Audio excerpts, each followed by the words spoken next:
নমস্কার বন্ধুরা, তোমরা সবাই কেমন আছো? আশা করি ভালোই আছো। আমিও ভালো আছি। তো ছেলের তো জন্মদিন আগের দিনই দেখালাম। ছেলেকে রাত 12টার সময় কেক কাটালাম।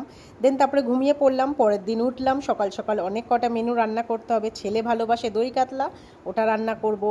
তারপরে সর্ষে ইলিশ করব, টক ডাল করব, আর ওর সবথেকে ভালোবাসে এই সেমই পায়েসটা খেতে, তো সেটাও বানিয়ে নিচ্ছিলাম। ও অ্যাকচুয়ালি চালের পায়েসটা অত পছন্দ করে না। সেমইটাও প্রায় অলমোস্ট কমপ্লিট, আর প্রথমে তো পায়েস দিয়েই সূচনা করতে হয়, তাই পায়েসটাই আগে রান্না করে নিচ্ছিলাম। এখানে তোমাদের মধ্যে অনেকেরই মনে হতে পারে যে যে কোনো শুভ কাজে তো চালের পায়েস হয়। হ্যাঁ হয়, কিন্তু শুভ তো তখনই ভালো লাগে না যখন সে জিনিসটা যে খাবে তার ভালো লাগার থাকবে। তো এর জন্য আমার ছেলে ভালোবাসে সেমই, তাই আমি সেমই বানিয়ে নিয়েছিলাম।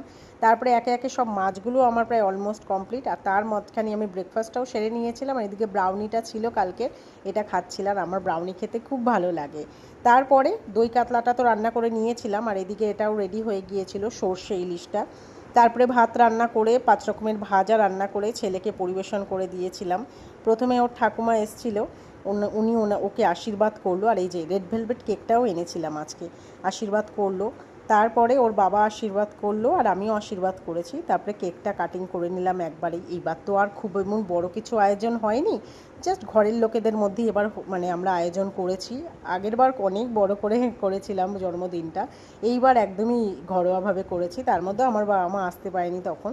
তো যাই হোক, কেক কাটিং হয়ে গিয়েছে, তারপরে ছেলেও খেয়ে নিয়েছে। আর এদিকেই দেখো, এই যেটা করেছিলাম দই কাতলাটা খুব সুন্দর হয়েছিল, সবাই তো বললো ভীষণ ভালো হয়েছে, আর মাছটাও খুব ভালো ছিল।